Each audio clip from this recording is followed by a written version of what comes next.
नमस्कार दोस्तों। आज गुवाहाटी के बरसापारा क्रिकेट स्टेडियम की हरी भरी और ताजा पिच पर जब सीरीज का तीसरा और निर्णायक T20 मुकाबला शुरू हुआ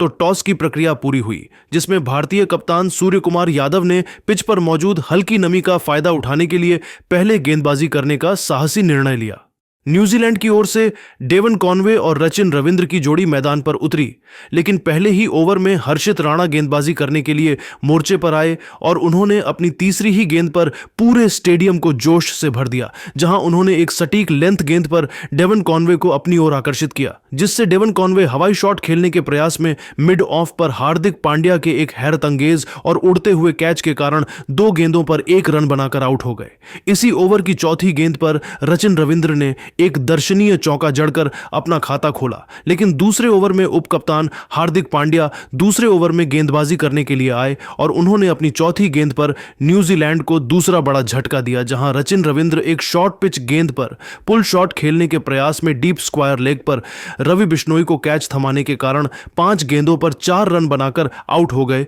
उनकी इस संक्षिप्त पारी में एक चौका शामिल है। गुवाहाटी के बरसापारा स्टेडियम में जब न्यूजीलैंड की टीम ने मात्र 5 रनों के स्कोर पर अपने 2 सबसे भरोसेमंद सलामी बल्लेबाजों को खो दिया तो कीवी खेमा पूरी तरह से सन्नाटे में डूब गया था और न्यूजीलैंड की टीम अब एक भीषण दबाव की स्थिति में खड़ी थी।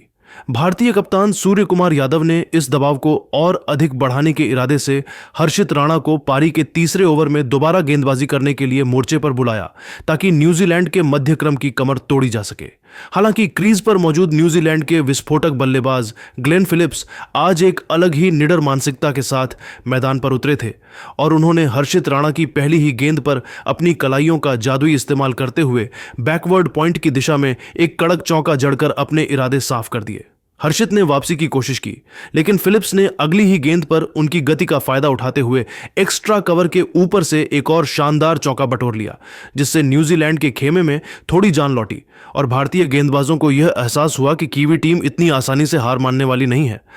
मैच के रोमांच को 7वें आसमान पर पहुंचाने के लिए कप्तान सूर्य कुमार यादव ने पारी के 5वें ओवर में अपने सबसे घातक और जादुई मुख्य हथियार जसप्रीत बुमराह को मोर्चे पर लगाया, जो 5वें ओवर में पहली बार अपनी गेंदबाजी का स्पेल शुरू करने के लिए आए थे।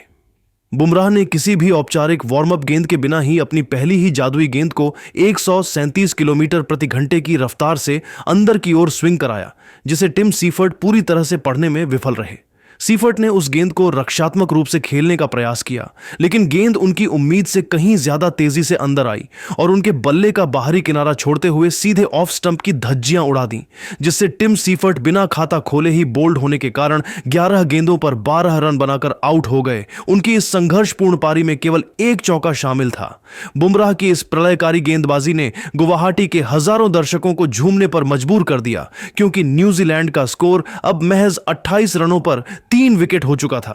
पावर प्ले के अंतिम ओवरों में ग्लेन फिलिप्स ने अपनी आक्रामक बल्लेबाजी से टीम को इस दलदल से बाहर निकालने की कोशिश जारी रखी और भारतीय तेज गेंदबाजों के खिलाफ कुछ साहसी प्रहार किए।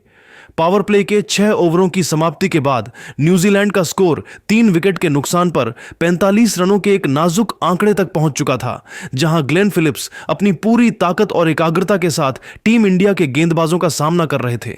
भारतीय गेंदबाज अब पूरी तरह से हावी नजर आ रहे थे और सूर्य कुमार यादव ने अपने स्पिनरों को तैयार रहने का संकेत दे दिया था, ताकि मध्य ओवरों में कीवी बल्लेबाजों पर दबाव को और गहरा किया जा सके। पूरा स्टेडियम अब जसप्रीत बुमराह के उस जादुई स्पेल की चर्चा कर रहा था, जिसने न्यूजीलैंड के शीर्ष क्रम को तहस नहस कर दिया था और अब न्यूजीलैंड की पूरी उम्मीदें ग्लेन फिलिप्स और मार्क चैपमैन की जोड़ी पर टिकी हुई थीं। पारी के मध्य ओवरों में फिरकी के जादूगर कुलदीप यादव 9वें ओवर में गेंदबाजी करने के लिए आए और न्यूजीलैंड के बल्लेबाज मार्क चैपमैन ने उनका स्वागत एक गगनचुंबी छक्के के साथ किया, जहां उन्होंने कुलदीप की एक लेग ब्रेक गेंद को भांपते हुए डीप मिड विकेट के ऊपर से उड़ा दिया।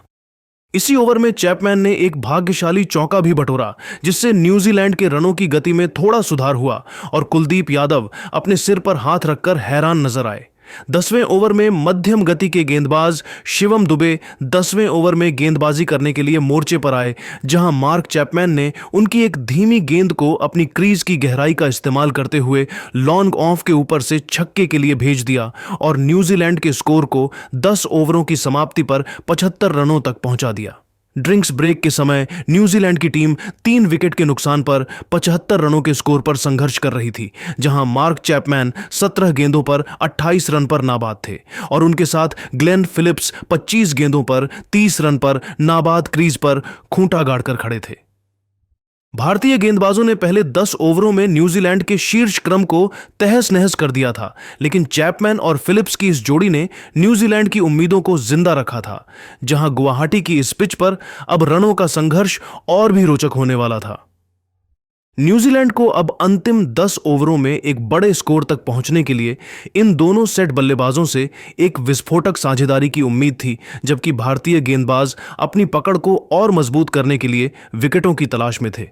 खेल के 11वें ओवर में दुनिया के सबसे घातक गेंदबाज जसप्रीत बुमराह 11वें ओवर में अपना नया स्पेल लेकर वापस आए, जहां ग्लेन फिलिप्स ने उनकी एक अंदर आती लेंथ गेंद पर कलात्मक प्रहार करते हुए मिड विकेट की दिशा में एक कड़क चौका जड़ा और न्यूजीलैंड के रनों की रफ्तार को बनाए रखने का प्रयास किया। इसी ओवर में ग्लेन फिलिप्स और मार्क चैपमैन के बीच 50 रनों की एक महत्वपूर्ण साझेदारी भी पूरी हुई, जिसने न्यूजीलैंड के खेमे में थोड़ी राहत पहुंचाई। गुवाहाटी के बरसापारा क्रिकेट स्टेडियम में जब न्यूजीलैंड के बल्लेबाज मार्क चैपमैन और ग्लेन फिलिप्स के बीच एक खतरनाक होती साझेदारी भारतीय टीम के लिए सिरदर्द बनती जा रही थी, तब भारतीय कप्तान सूर्य कुमार यादव ने मैच का रुख मोड़ने के लिए एक बड़ा रणनीतिक बदलाव किया और उन्होंने पारी के 12वें ओवर में अपने सबसे भरोसेमंद फिरकी के माहिर खिलाड़ी रवि बिश्नोई को 12वें ओवर में गेंदबाजी करने के लिए मोर्चे पर लगा दिया। रवि बिश्नोई ने कप्तान के भरोसे पर खरा उतरने में जरा भी देर नहीं की और अपनी तीसरी ही गेंद पर कीवी टीम की इस अर्धशतकीय साझेदारी को पूरी तरह से तहस नहस कर दिया। बिश्नोई ने 105.3 किलोमीटर प्रति घंटे की रफ्तार से एक बहुत ही तेज और बाहर की तरफ निकलती हुई स्लाइडर गेंद फेंकी, जिसे मार्क चैपमैन क्रीज की गहराई का इस्तेमाल करते हुए कट करने के प्रयास में पूरी तरह से गच्चा खा गए। गेंद बल्ले का हल्का बाहरी किनारा लेकर सीधे विकेटकीपर संजू सैमसन के दस्तानों में समा गई, जिससे मार्क चैपमैन अपनी चतुराई दिखाने के चक्कर में 23 गेंदों पर 32 रनों की एक प्रभावशाली पारी खेलकर आउट हो गए। उनकी इस पारी में 2 दर्शनीय चौके और 2 शानदार छक्के शामिल थे। चैपमैन के आउट होने के बाद न्यूजीलैंड के सबसे अनुभवी मध्यक्रम बल्लेबाज डेरिल मिचेल क्रीज पर आए और उन्होंने आते ही भारतीय आक्रमण पर दबाव बनाने की कोशिश की। खेल के 13वें ओवर में जब हर्षित राणा दोबारा गेंदबाजी करने आए तो डेरिल मिचेल ने उनकी एक शॉर्ट पिच गेंद को भांपते हुए डीप स्क्वायर लेग के ऊपर से एक गगनचुंबी 90 मीटर का छक्का जड़कर अपने खतरनाक इरादे साफ कर दिए थे। ऐसा लग रहा था कि मिचेल आज न्यूजीलैंड को एक विशाल स्कोर तक ले जाएंगे, क्योंकि उन्होंने अगले ही ओवर में हार्दिक पांड्या के खिलाफ भी एक कड़क चौका बटोरा था। हालांकि भारतीय उप कप्तान हार्दिक पांड्या ने हार नहीं मानी और अपनी अनुभव का इस्तेमाल करते हुए खेल के 15वें ओवर में एक बिछाया हुआ जाल तैयार किया। हार्दिक पांड्या 15वें ओवर में अपनी गेंदबाजी का दूसरा स्पेल लेकर आए और उन्होंने अपनी दूसरी ही गेंद पर डेरिल मिचेल को पूरी तरह अपनी चतुराई भरी ऑफ कटर गेंद से फंसा लिया। हार्दिक ने पिच की धीमी प्रकृति का फायदा उठाते हुए गेंद की गति को अचानक से कम कर दिया, जिससे डेरिल मिचेल हवाई शॉट खेलने के प्रयास में अपना नियंत्रण खो बैठे। गेंद बल्ले के ऊपरी हिस्से पर लगकर हवा में लहरा गई और डीप कवर पर मुस्तैदी से खड़े फील्डर रवि बिश्नोई ने आगे की ओर डाइव लगाते हुए एक शानदार कैच लपक लिया, जिससे डेरिल मिचेल आक्रामक शॉट खेलने के प्रयास में 8 गेंदों पर 14 रन बनाकर आउट हो गए। उनकी इस संक्षिप्त पारी में एक चौका और एक गगनचुंबी छक्का शामिल है। इन 2 महत्वपूर्ण विकेटों के गिरने से न्यूजीलैंड की पारी एक बार फिर पटरी से उतरती हुई नजर आ रही थी और स्टेडियम में मौजूद हजारों भारतीय प्रशंसक अब टीम इंडिया की जीत के नारे लगाने लगे थे। न्यूजीलैंड की मुश्किलें अभी खत्म नहीं हुई थीं, क्योंकि 16वें ओवर में रवि बिश्नोई 16वें ओवर में अपनी गेंदबाजी का अंतिम स्पेल डालने आए और उन्होंने न्यूजीलैंड के सबसे सेट बल्लेबाज ग्लेन फिलिप्स को अपनी फिरकी के जाल में फंसा लिया। फिलिप्स ने बिश्नोई की एक तेज गेंद पर जबरन बड़ा शॉट खेलने का जोखिम उठाया, लेकिन गेंद बल्ले के निचले हिस्से पर लगकर सीधे डीप मिड विकेट पर खड़े ईशान किशन के हाथों में चली गई, जिससे ग्लेन फिलिप्स बड़ा शॉट खेलने के प्रयास में 40 गेंदों पर 48 रन बनाकर आउट हो गए। उनकी इस जुझारू पारी में 6 शानदार चौके और एक गगनचुंबी छक्का शामिल है। न्यूजीलैंड की पारी अब पूरी तरह से ताश के पत्तों की तरह ढहती हुई नजर आ रही थी, लेकिन कप्तान मिचेल सेंटर ने पारी के 17वें ओवर में मध्यम गति के गेंदबाज शिवम दुबे के खिलाफ आक्रामक रुख अपनाया और 2 शानदार चौके जड़कर न्यूजीलैंड के स्कोर को 17 ओवरों की समाप्ति पर 6 विकेट के नुकसान पर 132 रनों तक पहुंचा दिया।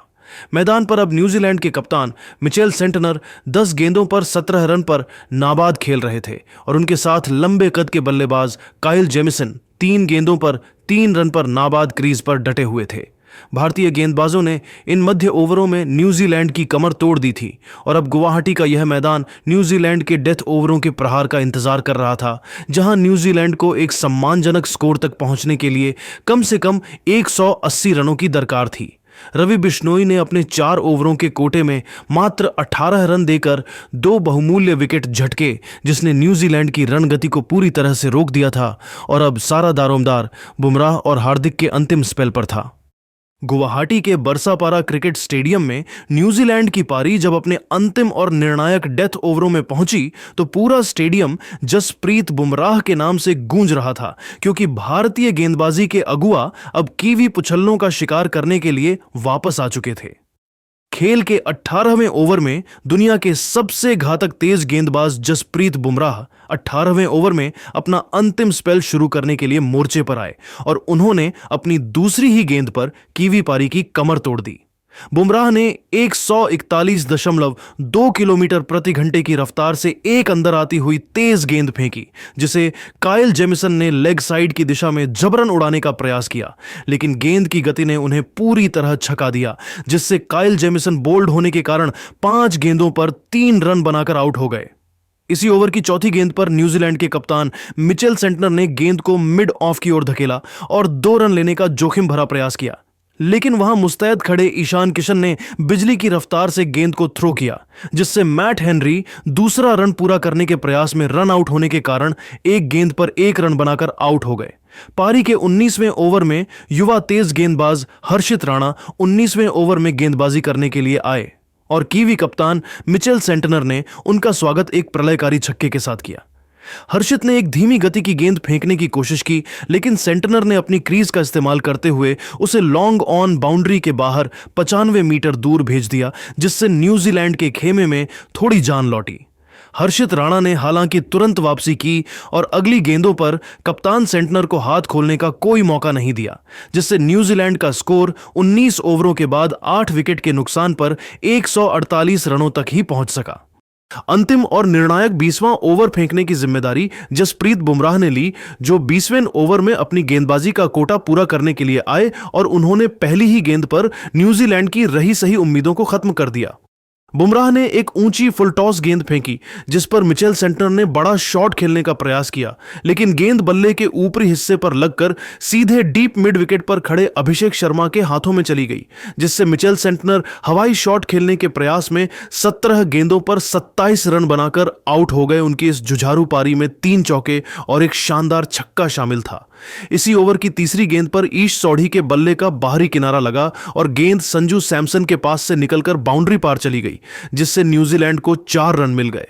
न्यूजीलैंड अंडर 19 की पूरी टीम निर्धारित 20 ओवरों के अंत में 9 विकेट के नुकसान पर 153 रनों के संघर्षपूर्ण स्कोर तक ही पहुंच सकी, जहां ईश सौढ़ी 5 गेंदों पर 2 रन पर नाबाद रहे और उनके साथ जैकब डफी 3 गेंदों पर 4 रन पर नाबाद क्रीज पर डटे हुए थे। जसप्रीत बुमराह ने अपने 4 ओवरों के जादुई स्पेल में मात्र 17 रन देकर 3 बहुमूल्य विकेट झटके और न्यूजीलैंड के किसी भी बल्लेबाज को अंतिम ओवरों में टिकने नहीं दिया। गुवाहाटी की इस पिच पर भारत के सामने अब जीत के लिए 154 रनों का एक आसान लक्ष्य था, लेकिन न्यूजीलैंड के पास भी ईश सोढ़ी और मिचेल सेंटनर जैसे गेंदबाज थे जो इस छोटे लक्ष्य को भी चुनौतीपूर्ण बना सकते थे। पूरा स्टेडियम अब अभिषेक शर्मा और संजू सैमसन की जोड़ी की प्रतीक्षा कर रहा था, ताकि भारत इस सीरीज को 3-0 से अपने नाम कर सके।